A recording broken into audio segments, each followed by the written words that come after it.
عسلامة مرحبا بكم اليوم معانا في طبخة جديدة، في أكلة جديدة، في طبق شهي لذيذ معروفين به التوانسة.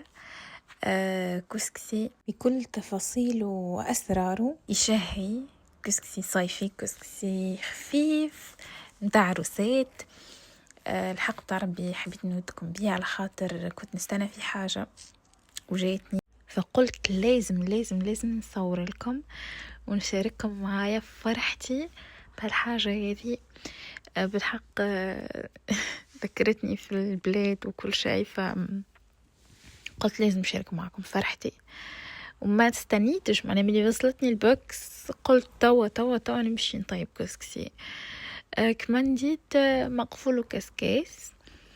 الحق مش كيما انا نحب، خاطر مش كيما في التصويره، معناها كنت نتخيل حاجه احسن، لكن فرحت بها على الاخر. قلت مش مشكل، انا شهيه كسكسي وجبت معايا كسكسي من تونس وكسكسي عوله.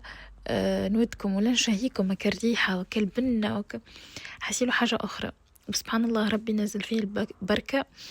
فقلت لازم نشارككم معايا، معناها شارككم معايا فرحتي والوصفة في نفس الوقت. حتى تصدقوني والله ما كانش عندي المقادير الكل. قلت نعم باللي كتب من ربي سبحانه، وبإذن الله ربي تو يبارك. هذا هو المقفول والكسكاس كما قاعدين تشوفوا في الفيديو. والله فرحانة بي. قلت نطيب كسكسي مرة جاية إن شاء الله نعمل حاجة أخرى، أكيد نشارككم معايا الوصفة. تحفون صغرون تاع زوز من الناس، واللي يتابعوا فيا يعرفوا لي أنا راس رويسة ما نستحقش حاجة كبيرة. بتنسوش تفعلوا لايك، تعملوا سبسكرايب، وتتابعوني على كل جديد وكل حاجة بإذن الله. هذه المقادير متاعنا.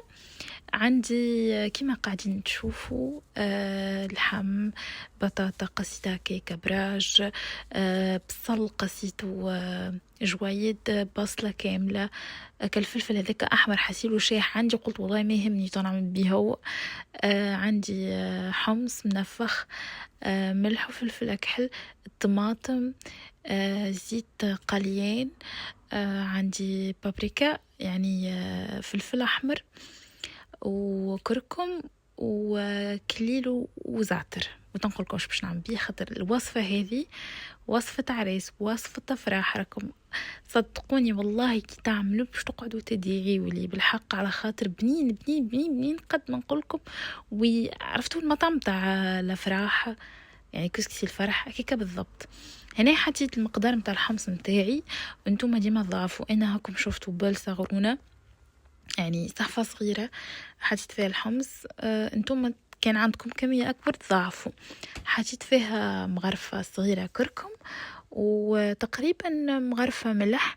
أنا ملحي ما ملحش، اللي تبع فيا يعرف، هذا أكيد يعرف. فملحت. ونسيت حاجة، نسيت فلفل أكحل ما صورتوش. لكن الفلفل أكحل راهو يعطي بنة ويعطي مطعم محلاه، معناه للحمص ضيفوه. واللي يعرف الكسكسي اكيد يعرف الفلفل اكحل معناها. فوالا مرقته بالماء وخليته يغلي. هوني كيف عندي البطاطا اللي يخزرقوش بها، هذه تضمط في البطاطا وحدها. البطاطا هوني باش نعملها وحدها. علاش؟ خاطر انا هذه الوصفه شفتها عند امي ربي يفضلها، وكانت بالحق من احسن انواع الكسكسي اللي ناكلهم. يعني مش نشكر في امي والله، جربوها وتفكروني وادعوا لي وادعوا لميمتي. البطاطا هذيك نزيد عليها الماء، ونزيد عليها الكركم، ونزيد عليها الكليل والزعتر، ونخليها كيكه تغلي، تاخو كيما نقولوا احنا نص تياب تتقرص شويه، نطفيو عليها.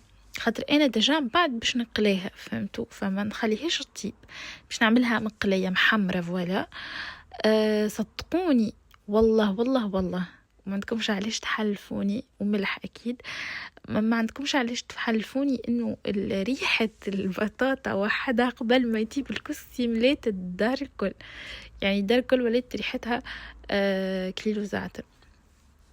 فوالا كما قاعدين تشوفوا، او خليتها في الماء متاعها، تشربوا، تتغم هي والحمص وخيف الفول.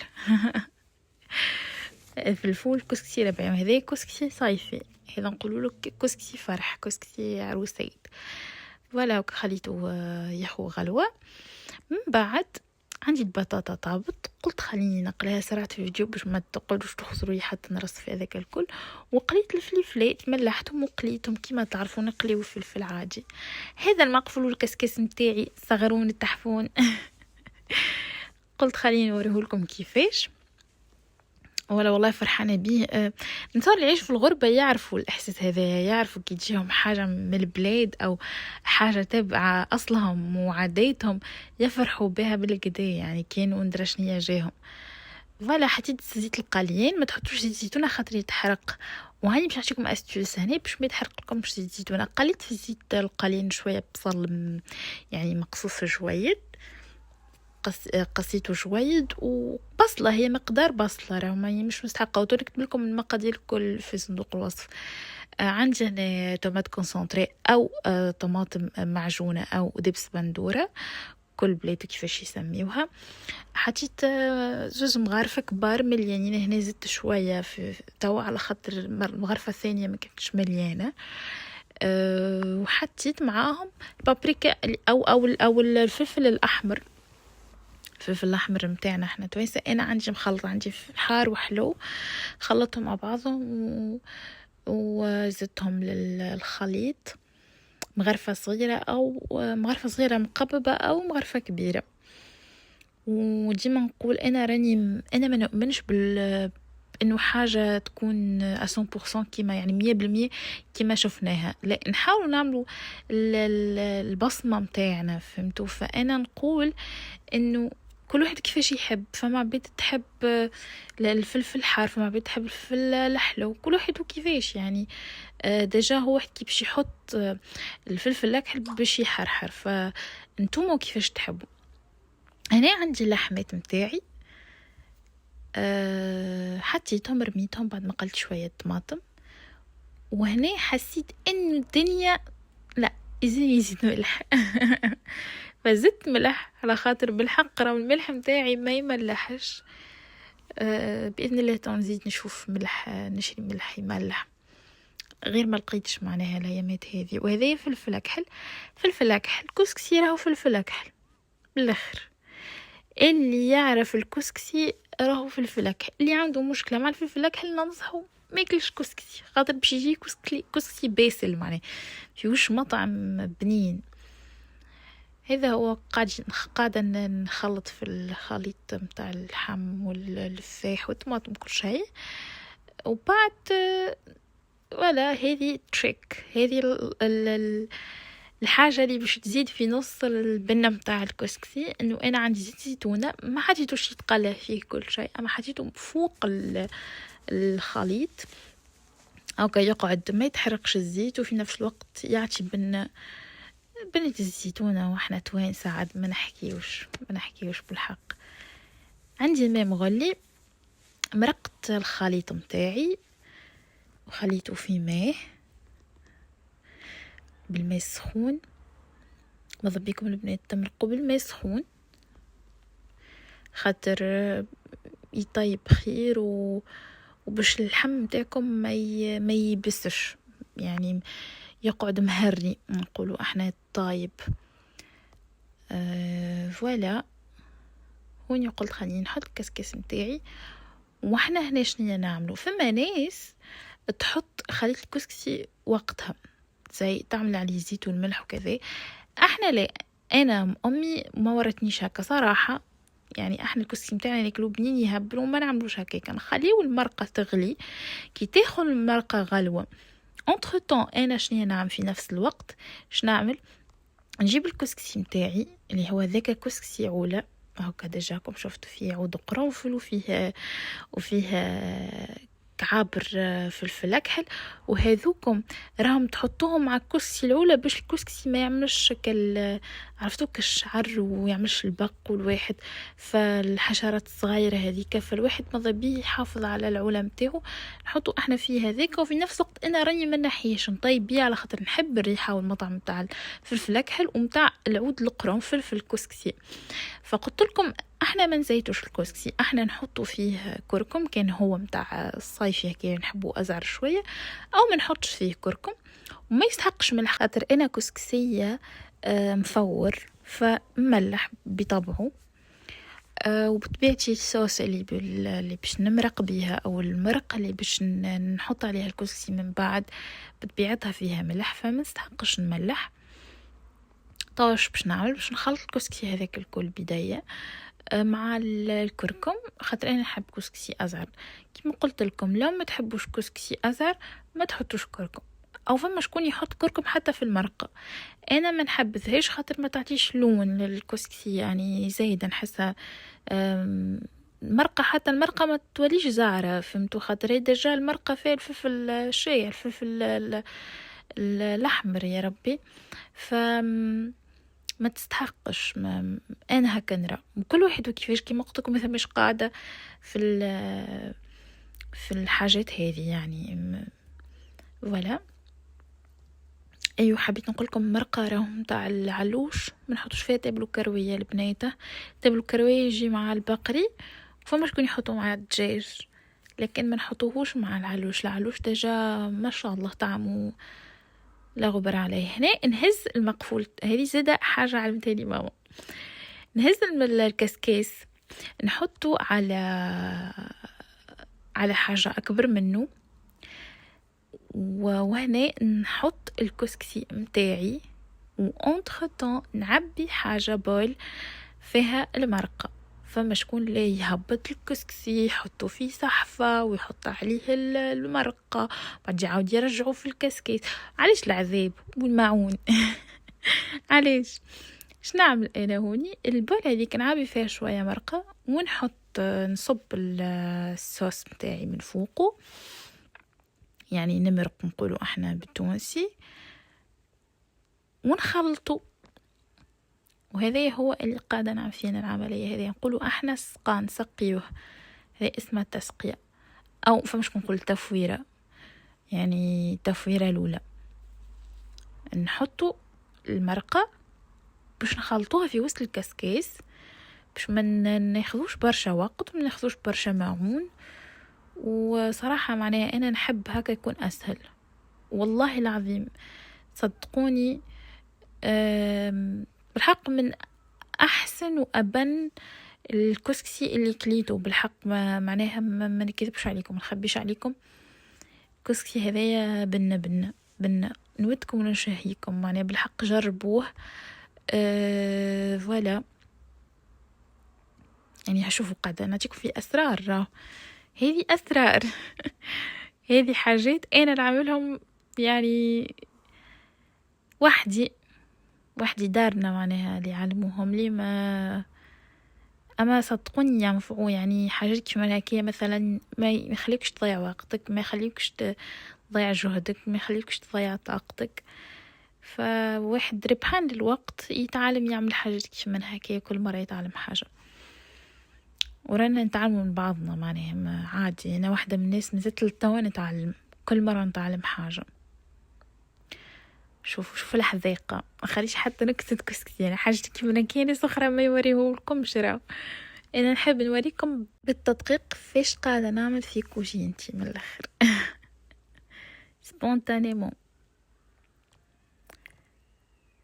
ولا هذا الكسكسي مرقناه او سقيناه او حضرناه للتفويره الاولى، والكسكسي يختلفوا راه اللي تبعوا فيه مش من تونس.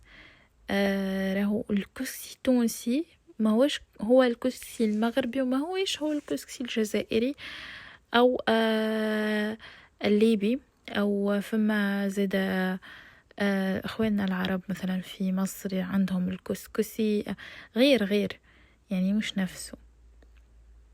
حاجة أخرى، هذا مذاق آخر.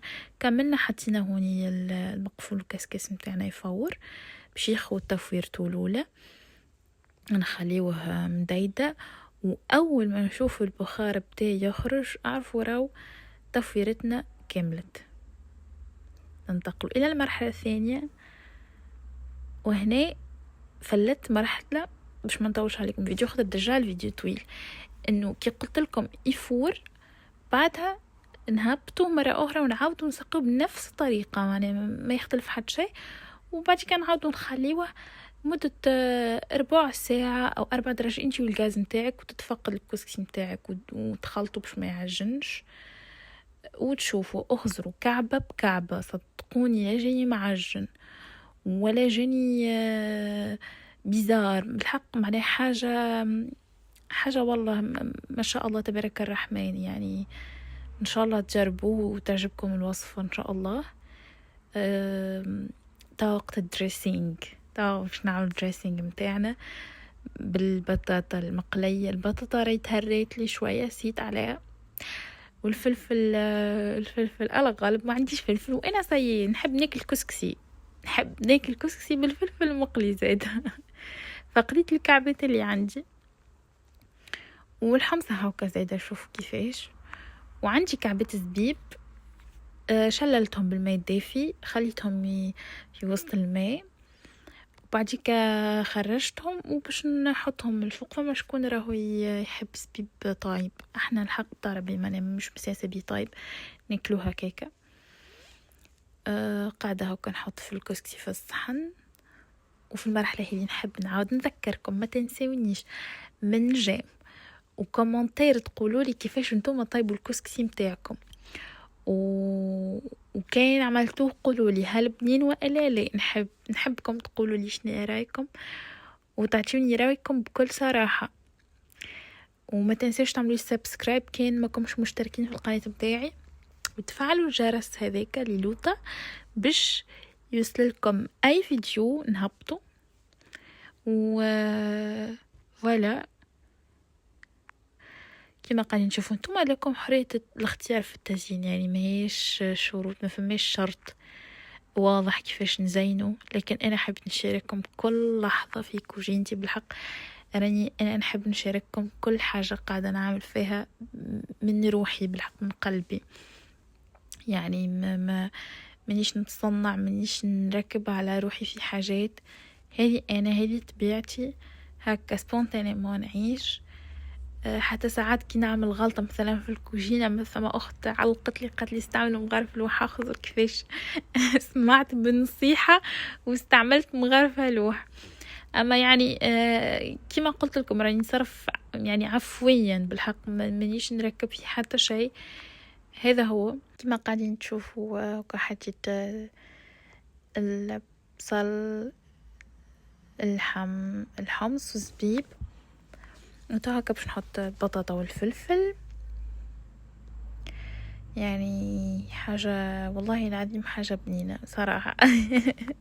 ولا هاكا نكمل في الدريسينج متاعنا. ان شاء الله تكون عجبتكم وصفة اليوم، ان شاء الله يا ربي تذوقوها في الخير، وان شاء الله تعملوها وتقولوا لي شنو رايكم. نحب نعرف رايكم، نحب نعرف شنو رايكم في الكسكسي ولا حضر طبق. ان شاء الله يكون عجبتكم وصفة اليوم، والتقانا في وصفة جديدة ان شاء الله. سلام.